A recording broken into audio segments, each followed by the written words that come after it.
campaign. Flynn lied about his conversations with the Russian ambassador, specifically about whether he'd asked the Russians to refrain from escalating their response to the Obama sanctions. Court documents say that on December 29th last year, Flynn called a senior transition official who was with other members of the team at Mr. Trump's Mar-a-Lago club in Florida, quote, to discuss what, if anything, to communicate to the Russian ambassador about the U.S. sanctions. NBC News is not able to report who that senior official is, but the court documents also reveal an important detail about another one of Flynn's communications with foreign officials, including from Russia. On December 22nd, quote, in at least one instance, Mr. Flynn was directed by a very senior member of Mr. Trump's presidential transition team. And NBC News has just learned that that very senior member was Jared Kushner. The topic was Israel and a UN resolution viewed by the Trump team as anti-Israeli. Flynn responded to today's news in a statement, quote, my guilty plea and agreement to cooperate with the special counsel's office reflect a decision I made in the best interests of my family and our country. I accept full responsibility for my actions. Let's get to all of this with our reporters and guests. NBC News national security reporter Ken Delanian. He's been outside the federal courthouse where Flynn appeared earlier today, all day long. MSNBC national security analyst and former chief of staff at the CIA and the Department of Defense, Jeremy Bash, is here. Matt Miller, MSNBC justice and security analyst and former chief spokesman at the Justice Department. Former U.S. attorney, now law professor at the University of Alabama, Joyce Vance. And with me at the table, New York Times political reporter Nick Confessori and Evan McMullen, former CIA operative and former independent presidential candidate and a former chief policy director for the House of Representatives. Every time I read that, I wonder what might have been. Let me start with you, Jeremy Bash. You and I have talked for almost 12 months about how central Mike Flynn is to the question not just of Russian collusion, but of whether or not the President of the United States could be implicated in obstruction of justice. Your thoughts and your reaction to today's development? Well, this was not entirely unexpected. We had been hearing for several days that Mike Flynn was going to be entering some sort of deal with Bob Mueller, and today we saw it. It was a guilty plea. He is now a convicted felon, and the actual count that he pled guilty to was lying to the FBI on 4 separate matters, 4 separate occasions. And the real question in my mind, Nicole, is not so much, you know, what was the lie about? It was why. What was he trying to cover up? What was he trying to distract the FBI's attention from? What is it about his communications with the president's senior team, with Jared Kushner, perhaps with the president himself, about his communications with Russia that he did not want the FBI to know about? I think that is the central question. We know now that Russia interfered in the election. We know now that the Trump team benefited from that interference. We know now that they understood that the Russian government was going to be involved in the campaign, and we now know that they lied to cover their tracks when, in fact, the FBI began to investigate it. And, of course, we now know that the president fired Jim Comey, who was leading that investigation. Jeremy, let me hit you with one more before we get around to everybody. Mike Flynn, we know that he checked with someone who was presumably above him or at least equal to him or sort of swam in his circle of substance.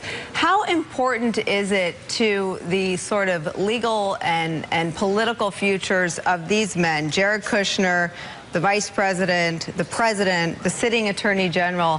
How important must it be to Bob Mueller to know what Mike Flynn knows? And how intertwined could the fates of those other men I named, Jared Kushner, Jeff Sessions, the vice president, and the president, be to the Mueller investigation?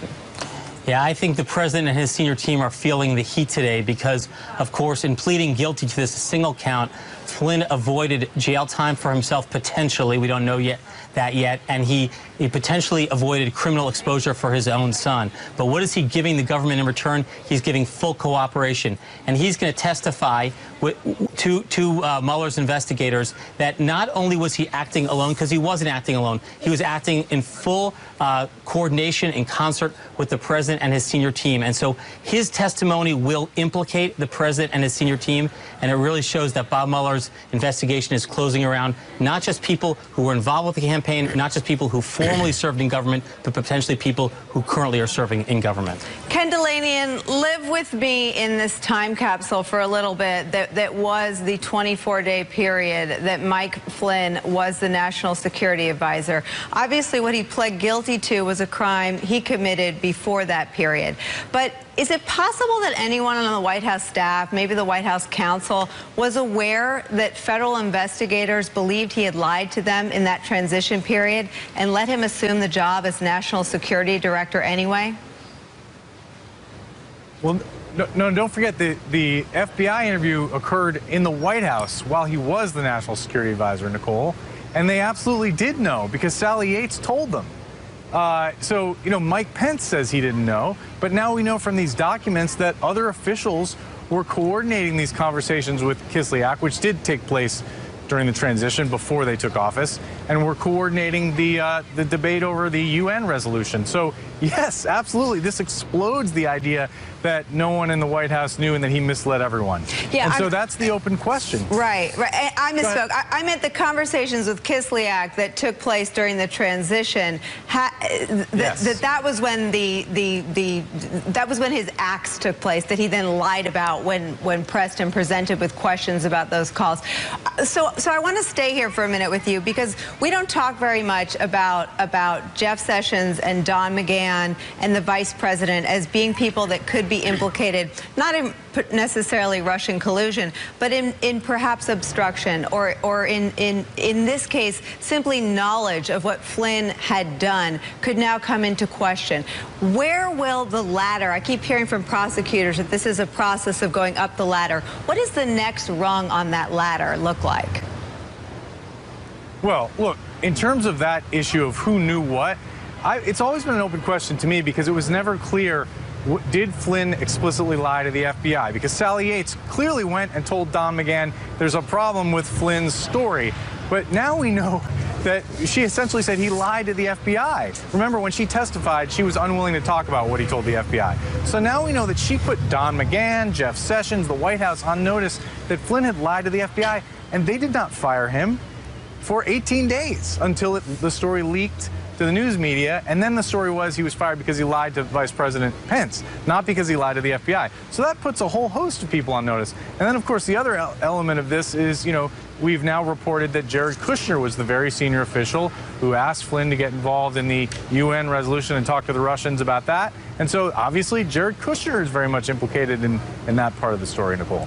And, Matt Miller, let me bring you to this topic of Jared Kushner's involvement. So, as Ken Delanian just reported, and NBC News has now confirmed, Jared Kushner is one of the senior officials that Flynn references in specifically in terms of consulting Jared Kushner in conversations about how the transition team and ultimately the White House, the posture they would take on a UN resolution that was viewed by that team and by other Republicans as being very tough on Israel.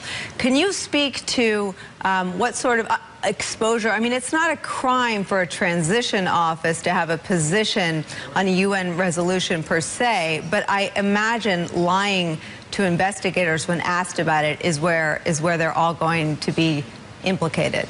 Yeah, that's right. It's not a crime for the transition to have a position. Technically, it's a crime under the Logan Act for them to try to conduct foreign policy on behalf of the United States, but that's a law that's never once been prosecuted, and there are actual constitutional questions about whether it would survive a challenge if anyone ever did try. The serious questions, I think, go to the lies and a potential obstruction of justice. So we now know, as we've just been discussing, that they have lied about these contacts from the beginning. They lied when they were first asked about Flynn's contacts. They said he wasn't discussing sanctions at all. They lied when they said why he was fired, that he was lying because he had lied to the FBI when in fact, that he had lied to the vice president when in fact, if he did, there were a number of people in on that lie. And so that all gets you to the question of why then did Donald Trump try to get the FBI to back off of this investigation into Flynn? Was it because they knew that he had lied in his interview and he had lied to try to protect this entire false narrative that the White House had been telling? If so, that puts everyone that was in on that decision to fire Comey under legal question. Obviously, the president is the person that made that decision, but others that were urging it, others that were conspiring would be the legal term to carry out that act, and Jared Kushner is one of them.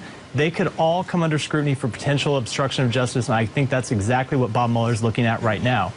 Joyce, let me bring you into this part of the conversation and ask you specifically about this timeline. The day after Flynn departed the White House, quit or was fired because of these revelations, Donald Trump explained the cause as being because he lied to the vice president. I assume that's all under review at this point. But the day after that, according to Comey's testimony, Donald Trump asked Comey to see to it to let Mike go, said he's a really good guy. I've always thought it was very curious the loyalty that Donald Trump displayed to Mike Flynn, someone who, after Paul Manafort left, said, I hardly knew him. After Steve Bannon left, he said, I'm my own best strategist.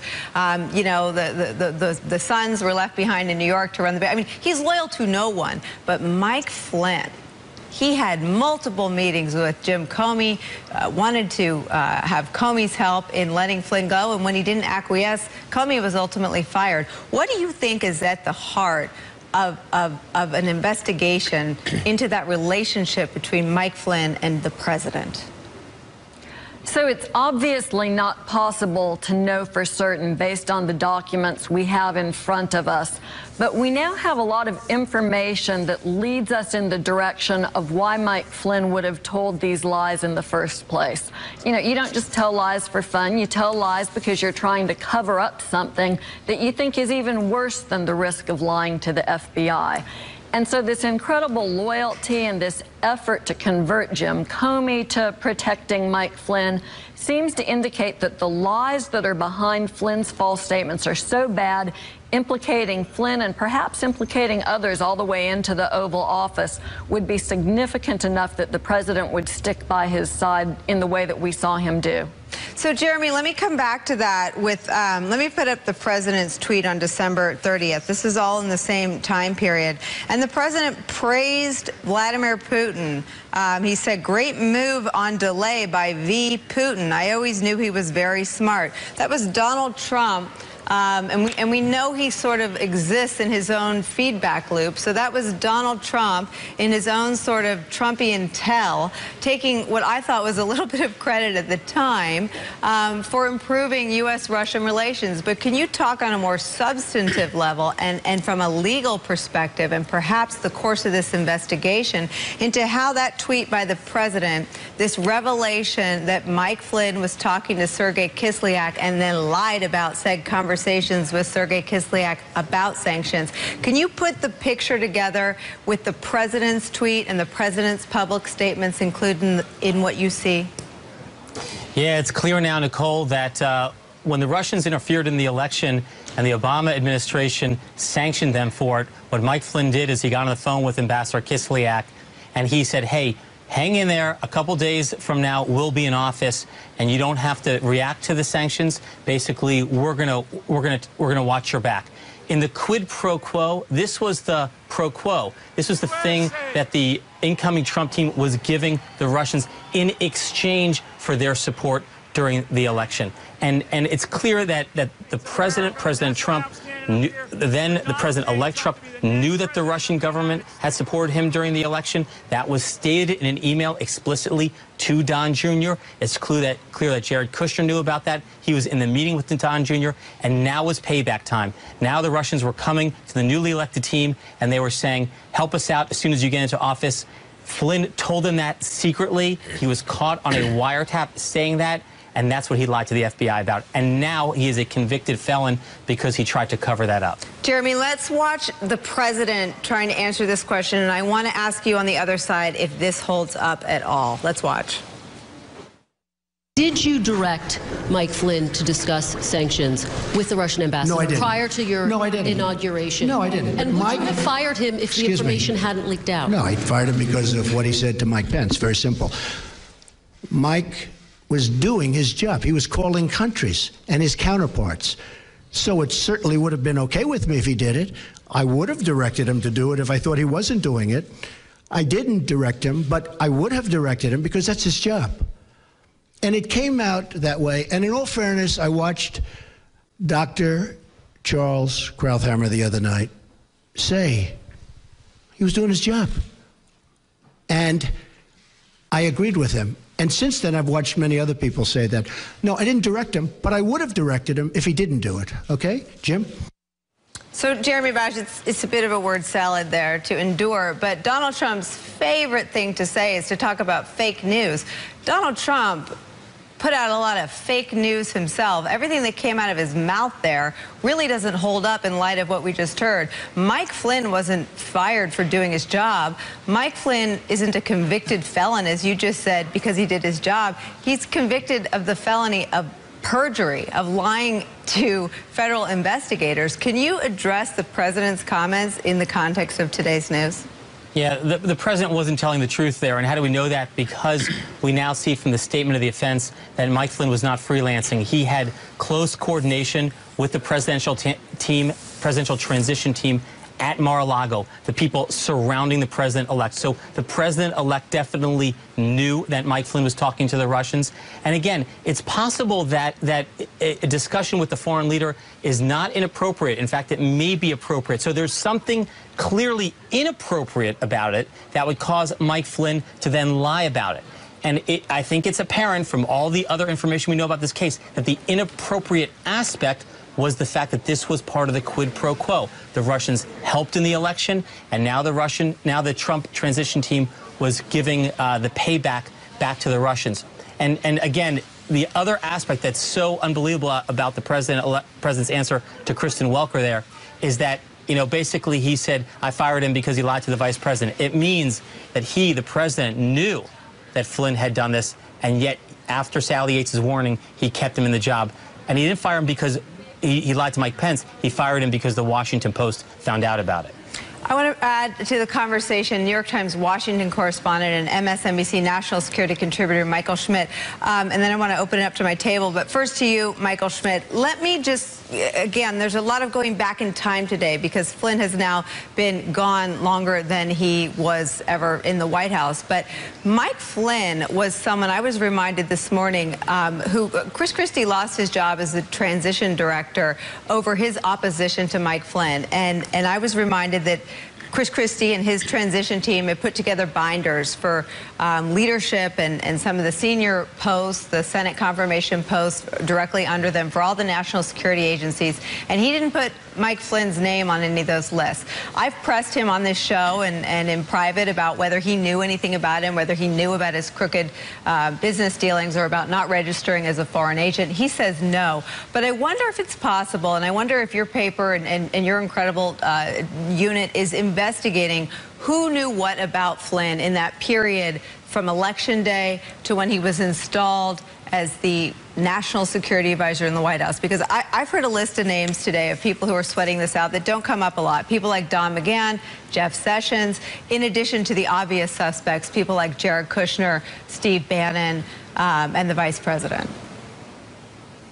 Well, what we do know is that the transition team was told that Flynn had some FARA issues about registering as a foreign agent. So we knew that was something that they knew about. But the transition didn't think that was enough of an issue to stop him from becoming national security advisor. But what some may recall is that when Trump went to the White House to meet with Obama right after he was elected, and they have this private meeting, Obama says to him, hey, look, national security advisor, that's a very big job. And look, Mike Flynn worked for us, and I'm not sure that he's up to this, and you really need to think about that. There's no indication that the president expressed to Trump the concerns that the FBI had about Flynn or about any of these other issues, but the president was basically saying, big job, not sure this guy's cut out for it. So, Nick, that's two people held in pretty high regard by many Americans. The sitting president of the United States, President Obama, who, by all accounts, had a very pleasant initial interaction with Donald Trump in the Oval Office that day, and Chris Christie, who was sort of the first establishment figure to endorse Donald Trump, who had a big role as a surrogate on his campaign, and who, until 2 days after the election, was serving as the transition director. Both of them warned Donald Trump about Mike Flynn. Could Donald Trump have already been entangled? Could Mike Flynn have already been doing some of the Trump family's bidding for Donald Trump? He appointed Mike Flynn as National Security Advisor, I think a day or two after the election. That's right. Look, I think there's a huge factual vacuum right at the heart of this. And one theory, Jeremy's theory, is that this was payback for the interference in the election. But in fact, you know, the payback and the policy gives were happening as far back as the convention. It's not clear to me what the quo was here yet.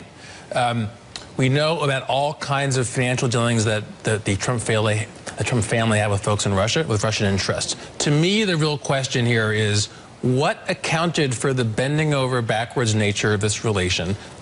Why was the incoming Trump administration so focused on these one sets of issues? Of all the things that were happening for this new president, right? To come in and focus the top security advisor on this question of Russian sanctions seems a little odd. I think we have not yet seen what the give back here was truly and what was being protected. When you think about the fact this Russian investigation was so sensitive, the president went to the incredible step of firing the FBI director. Something here has not yet been revealed. I'm not sure what it is, frankly. And Evan, do you think that the guilty plea by Mike Flynn today gets Republicans in Congress any closer to treating this with more urgency? I mean, when the White House talks about firing Bob Mueller, Mitch McConnell sort of says, oh, I'm going to stay out of it, and Paul Ryan sort of says, well, he's doing his job. Other than Bob Corker, there have not been a lot of people who have really gone out on a limb and said Mueller's work is essential. And we learned in the New York Times today that the president actually went to a bunch of Senate Republicans, including the chairman of the Senate Intel Committee, Chairman Burr, and said, can you wrap this up? I mean, the president has no appreciation for the separation of responsibilities in terms of the congressional committees investigating Russia interference, and he has really not a lot of regard, obviously, for the special counsel investigating this. Do you think this gives any Republicans any more steel in their spine? Well, you're setting a very low bar. Any Republicans, any more steel in their spine? Yes. That's where we are. Yeah, right. We're desperate. Yes, there will be some of that. But sadly, I expect most of them to continue to follow the path of least resistance, which is to say that they're not going to insert themselves very much. Trump still has a base of support that is their base of support, and they are not going to stand up to that. I'm sad to report. But I'll tell you something that I think is interesting about this. We have a situation in which Bob Mueller, the special counsel, and President Trump agree about something. What is that? They agree that Michael Flynn is the holder of some very serious information. And that, I think, is going to be very compelling for a lot of people. Now, what that means about what they'll do, Republicans in the House and in the Senate, I don't think it'll translate to very serious action until there's, a vote perhaps down the road. But it is very interesting. And one thing I'll add just to that is that Flynn is particularly dangerous to this administration, not only because of the relationship he had with Trump and the access he had, but Flynn is a trained former senior intelligence officer. And so he looks inside the team, the Trump team. He can look at what was happening during the campaign, during the transition. He can look at the Russian intelligence operation against our democracy, and he can interpret things in a very professional way that would be lost on a lot of people. So to have him now on Team America, as people are saying, is a big, big deal. Okay, we have to take a break, but Ken Delaney, and I want to hit you with one more before that. So when I pressed a former federal prosecutor today about what happens next, what do you get from someone like Mike Flynn? What are you pursuing after this? They said something above Mike Flynn. So help me understand, who's above Mike Flynn other than the president? Well, Jared Kushner, perhaps. But, Anybody one else? thing we're not really talking about, I mean, Vice President Pence and the president. I think you're right, Nicole. That's a pretty short list. Okay.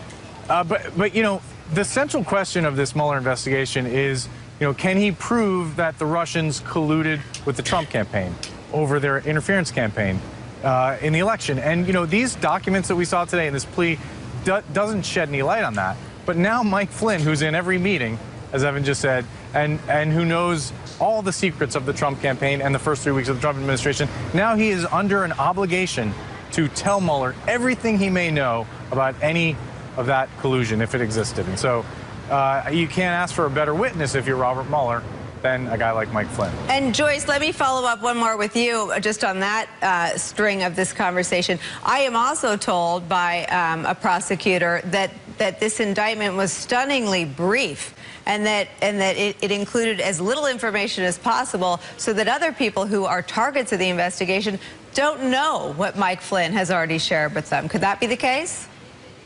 This is a real trademark kind of a Mueller. It's an information in this case because it was filed pursuant to a pre-negotiated guilty plea as opposed to an indictment, but they really have the same effect. It is a very Spartan document. It drops a couple of hints. It limits itself to Flynn's conduct, the lies he gave in talking to the FBI. But, Nicole, one point we shouldn't lose sight of is the people who interacted with Flynn, they know who they are. So whether it was, you know, take your pick, the vice president, Kushner, Sessions, Trump, somebody else who was working on the transition team in the White House staff, they know what their interactions are. They know that Flynn is now under an obligation. In order for him to gain the benefit of this plea agreement, he has to tell Mueller everything he knows. He has to be truthful. He has to tell fully everything he knows. He can't leave anything out. If he does, the plea agreement is off. And instead of looking at this very modest 0 to 6 month sentence, Flynn is looking at who knows how much time behind bars. All right, it's an important point. We're going to keep this conversation going. Everyone is staying put. After a quick break, we'll find out how they're reacting inside the White House today when we come back. Hired Flynn, though, talk about a catastrophic hire. Yeah. And especially the transition, the era. How was Mike Flynn very involved in the transition when you were the chair of it, or did his involvement, was there an uptick after his involvement ratcheted up significantly after I departed? I fairly effectively kept him out of the transition when I was in charge of it, and it ratcheted up significantly really the day after the election, and I was gone 3 days after. Mike Flynn is a fine person, and I asked for his resignation. He respectfully gave it. Can you say whether you are aware that anyone who advised your campaign had contacts with Russia during the course of the election? Well, I told you, General Flynn obviously was dealing, so that's one person, but he was dealing as he should have been. During the election? No, nobody that I know of. Nobody. So you're not aware of any contacts during the course of the election? How many times do I have to answer this question? Can you just say Russia yes or no is a ruse. I think we're up to about 11 contacts that your campaign aides had with Russians, but facts schmacks. NBC's Hans Nichols joins us now from the White House. Hans, I've heard that the mood around the White House is pretty grim, but what kind of face are they putting on it? Well, they had their holiday face on. They had a holiday party here. They didn't have their public face because there was a meeting here that did take place between the president and the Libyan prime minister. There's supposed to be a pool for that to go in, take a picture. Normally we do hear from the president in situations like that. That didn't happen. And the one public statement we have from the president today, or the most important one, is him voicing support for Rex Tillerson, his Secretary of State, saying that it's fake news, that he's considering firing him, and that he and Rex get along very well. So the president clearly offering a lifeline and a strong vote of support for his embattled Secretary of State. So that's where we are today. We are still, what we believe at NBC News, according to people familiar with the matter, is that the contact on that December 22nd conversation between Michael Flynn and a very senior transition official was Jared Kushner. And that the December 29th one, we're still trying to figure out who that senior official was. Here's the interesting thing, Nicole, and to watch out, is because that was in the statement of an offense, what was the significance? What were the prosecutors trying to get out by mentioning senior transition official and a very senior transition official on the 22nd and the 29th? Is there an effort to have them and to somehow put them into a perjury trap? Nicole? Are there people in the White House who will acknowledge that perhaps some of the lunacy we've seen on the president's Twitter feed in the last 7 to 10 days was tied to either a feeling or a tip or the possibility that he saw this coming? There's a Daily Beast headline that says, Donald Trump suspected for weeks that Mike Flynn would flip. A pretty good hunch if a man's son is involved, and Donald Trump should know because he's got his son involved in the Russia investigation as well. Well, you know, at NBC, we haven't confirmed that report. And what we do have is some reporting that this is a very bad day for the president. And they recognize that Flynn's decision to cooperate and that Flynn's decision to plead guilty, the guilty plea is one thing. It's the cooperation that's really of significance here, could have bad implications for the president because Michael Flynn knows everything. He was with the president for so long throughout the campaign, throughout the transition. So the idea that this was a lot of the Twitter behavior, let's just use that noun, in the last 7 days was somehow trying to lead up or had something to do with this impending day, I don't know. I mean, you're a better student at just whether or not, you know, how you chart the president's tweets, where they are on a relative lunacy scale. I don't feel like I'm particularly qualified to adjudicate that. I'm putting that on my resume. I'm a good lunacy barometer. I love that. That's the nicest thing anyone said to me in a long time, Hans. I love it when you're here. Let me broaden this out, though. Matt Miller, let me get you to sort of relive this timeline with me a little bit. Going back to, I think Jeremy, either you or Jeremy mentioned Sally Yates. And Jeremy suggested that Sally Yates must have known when she went to White House counsel Don McGahn and warned him that Mike Flynn could be a target of blackmail with the Russians. Is it your sense that she also warned him and told him and was already in possession of the knowledge that he lied to the FBI when asked about his contacts with Sergei Kislyak? Yeah, she didn't know that he had lied to the FBI. She went and gave that warning 2 days after his interview with the FBI. And when she testified about it, she said that what she warned Don McGahn was that the White House's public statements about these conversations hadn't been truthful, and because of that, Mike Flynn was subject to blackmail. She also testified that McGahn asked her about that FBI interview and said, you know, did he do okay or is he okay? And she refused to answer the question. That should be a red flag to the White House counsel. When the Deputy Attorney General won't answer the question, that's an answer. I think we talked about yesterday about the way, you know, Sessions not answering questions on the Hill was an answer. That is a clear indication that he had a problem, that he probably had lied to the FBI. Don McGahn should have taken it as such and should have acted accordingly. Michael Schmidt, a lot of these dates that I'm going to throw out came from either stories with your byline on them or stories in your paper. So I'm not trying to trip you up at all. But on January 24th, Mike Flynn made false statements to the FBI about his interactions with Kislyak. On January 26th, Sally Yates warned Don McGahn about him. On January 27th, Trump asked FBI Director Jim Comey for his loyalty.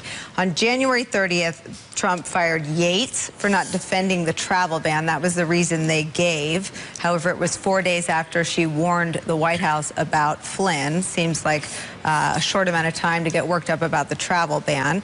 On February 13th, Flynn resigned. So there's a question about all the things he did between the Yates warning on January 26th and his resignation on the 13th. I think, among other things, he sat in on calls with Vladimir Putin. He was aware of special operations. Obviously, anything the military was doing that the president was briefed on, he would have been aware of any classified, secret, national security information that the president was in possession of. And then on February 14th, in an Oval Office meeting, Trump told Comey, I want to talk about Mike Flynn. He's a good guy. He's been through a lot. I hope you can see your way to letting him go, to letting the Flynn thing go. Can you speak to this timeline in the context of today's guilty plea from Mike Flynn and how it pulls in other people who may be leaving work early today to go visit with their lawyers? Well, the first 25 days of this administration are really fascinating. There's so much that's going on. We know that just 4 days in, the FBI is at the White House talking to Flynn. And it's, you know, and then you see it build from there where the president sits with Comey in the Blue Room and has dinner and asks him for his loyalty. Another thing in the timeline is that Papadopoulos, the one that the transition official who pled guilty recently about his contacts with Russians, he was actually interviewed that Friday, the same day that Comey had the dinner with Trump. It's just that there's all these different events and things that go on that are now playing themselves out almost a year later in a way that is so detrimental to this administration. It's the Russia question has cast this cloud over Trump and his administration just in a way that has really hindered them, and they really can't move past it as we come up on this the end of this first year here. Jeremy Bash, I want to play a piece from Comey's testimony because I think we covered this together, and it's almost haunting to watch it all these months later. I hope, this is the president speaking, I hope you can see your way clear to letting this go, to letting Flynn go. He is a good guy. I hope you can let this go. Now, those are his exact words. Is that correct? Correct. I took it as a direction. Right. I mean, as the President of the United States, with me alone saying, I hope this, I took it as this is what he wants me to do. Now, I didn't obey that, but that's the way I took it.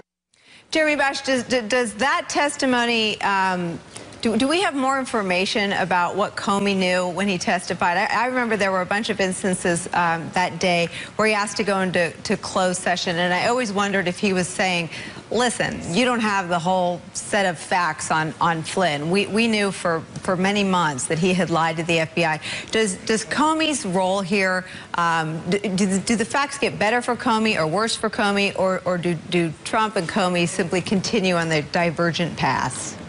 I think it's pretty clear that Comey knew two things. Number one, that Mike Flynn had lied. And number two, that it was highly inappropriate for the president to try to put pressure on the person leading the investigation. And third, of course, by the time that testimony ran in June, Jim Comey had been fired.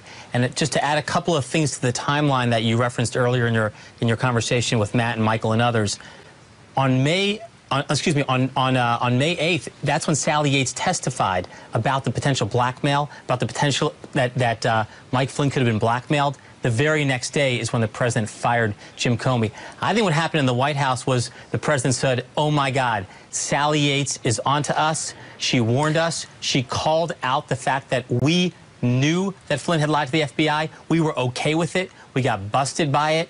It was only that because of the Washington Post reporting on it that we had to let Flynn go. We got to shut this investigation down right now. I need Jim Comey out of there. And therein was the potential obstruction of justice. And Nick, what Jeremy lays out is known because Donald Trump told us so. He told Lester Holt, I was going to fire Jim Comey because I didn't like the way he was conducting the Russia investigation. So a lot of these things are hiding in plain sight. And it's kind of amazing. This whole investigation and with this White House in general, what we keep finding is that they keep admitting to things that would be bombshells if they were ferreted out by a prosecutor or a reporter. And of course, number one is the president saying, no, that statement was wrong. I actually fired him because of Russia. I think if you pull back from the timeline a bit, what you see is two things in parallel. One, a repeated pattern of contacts with Russian businessmen and officials and operatives, all the way to the Seychelles, right, where every prince goes for this weird meeting. A repeated pattern of lying about it. So you can look at the pattern of policies as well. Why? That's the real question, right? You can look at the pattern of policies, right, the sanctions, which we know were actually Go back even further. Go back to the convention platform. The convention platform on arming the Ukrainian separatists or the anti-Ukrainian separatists. So you can look at all that and say, well, look, those things are all important to Putin. And you can say that could be the thing. But why was Putin important to Trump? Exactly. And the question is, why did he feel that he had to do these things for this man and his associates? What was the card being played here? I still believe we're going to find out that there are investments or financial ties or difficulties or simply relationships that explain some of this. It could have been leverage. It could have just been the president is a real estate developer. These are his buyers and his deal partners and investors. They're his people. What's good for him is good for them and vice versa. But it could be worse than that. And Evan, it's not just Donald Trump's affinity for pro-Russia policies. He made that clear by his team acquiescing to the changes in the Republican platform. But he doubled down over and over and over again with our colleague Joe Scarborough in saying, Joe challenged him and said, Putin kills dissidents and reporters. And he says, so do we. I mean, it wasn't just pro-Putin foreign policy that oriented Donald Trump. And we should say that Donald Trump didn't have much foreign policy acumen at all. So to the degree that he had any, it was simply to agree with Putin's worldview. What's your theory on why Donald Trump, on a policy level and very much on a personal level, had such affection and affinity and almost lust for everything Putin-esque? Well, I think there are different parts of it. First of all, I think that President Trump, as a businessman, as a real estate developer, learned to rely on Russian financing for projects. Okay, that financing very easily can involve money laundering. Okay, if that happened, it's compromising. That's compromat, to put it in the Russian term. And this is the way intelligence operations work. And sometimes it sneaks up on a person who gets caught up in it. But that alone is enough for the Russians to have leverage over Trump. But I think it's something deeper than that. I think President Trump has a kind of personality that is sympathetic to authoritarianism. He doesn't respect personality or personality disorder. One of the two. But I think it's those two things aligned. But I'll tell you that in intelligence operations, that's often the way it is. It's not just one thing or the other. It's somebody has a vulnerability. For example, Trump in extreme greed and willingness to skirt the law. And then at the same time, there's a little bit of an ideological alignment as well. And so you can get in there with that. But before you know it, with these different means, you control a person. You have significant leverage over them. And I think that's what we see here with Trump. It certainly appears to be the case. My thanks to Hans Nichols, Ken Delaney, and Michael Schmidt for spending so much of this hour with us. Up next, we'll get reaction to today's big developments from Steve Schmidt. Lock her up, lock her up.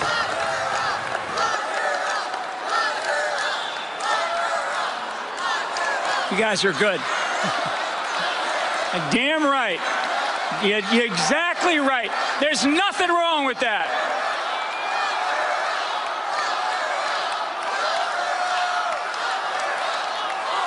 And you know why? And you know why? You know why we're saying that? We're saying that because if a guy who knows this business, if I did a tenth of what she did, I would be in jail today.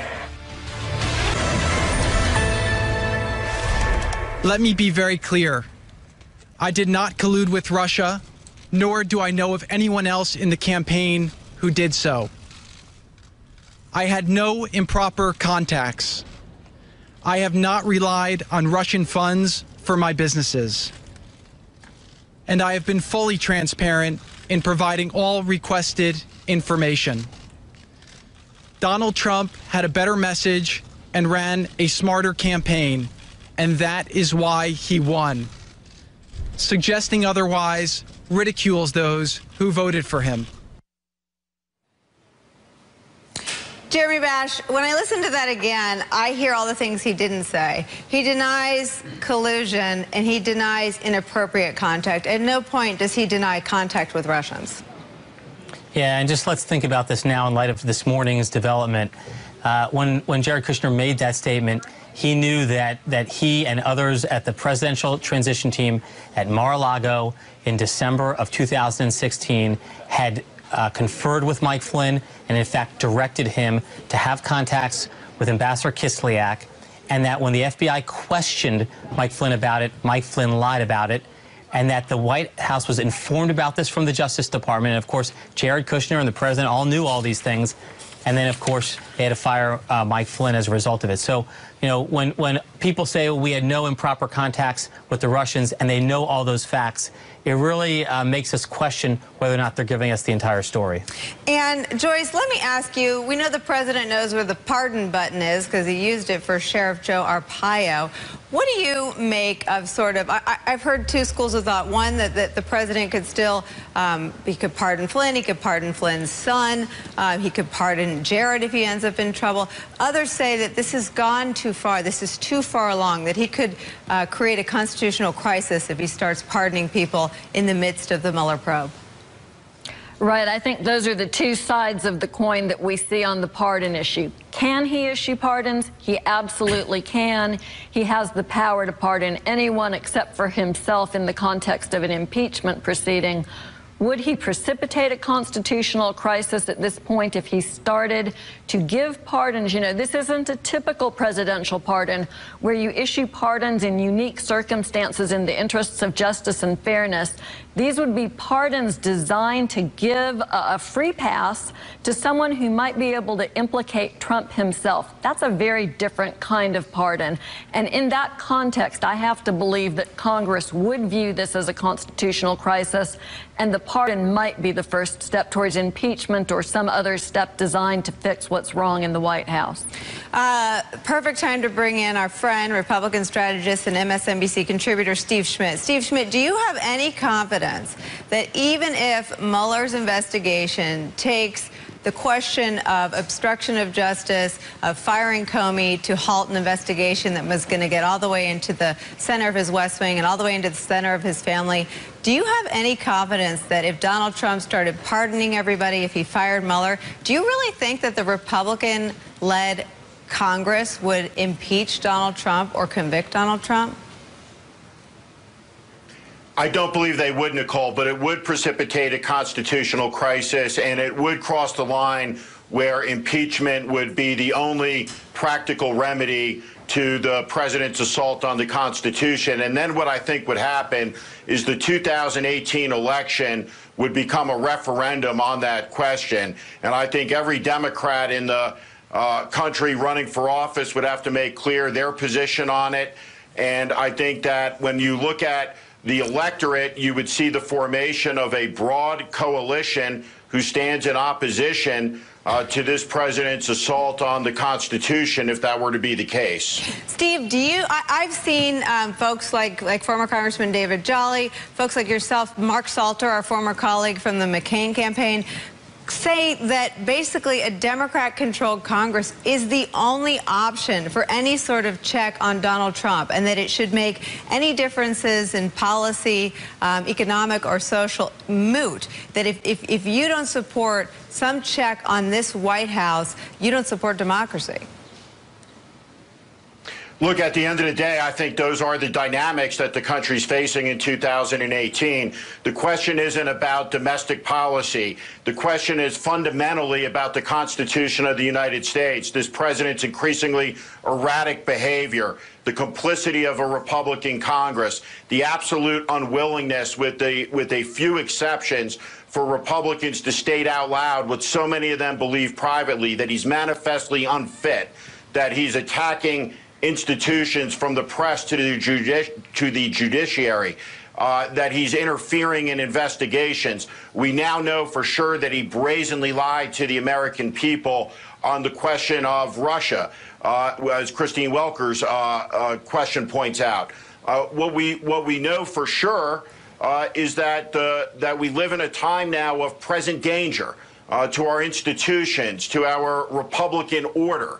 And I do think that there will be a coalition of Democrats, independents, and a significant, certainly not a majority, but a significant percentage of Republicans who stands in opposition to this come November in 2018. And Steve, specifically on Mike Flynn pleading guilty to lying to the FBI.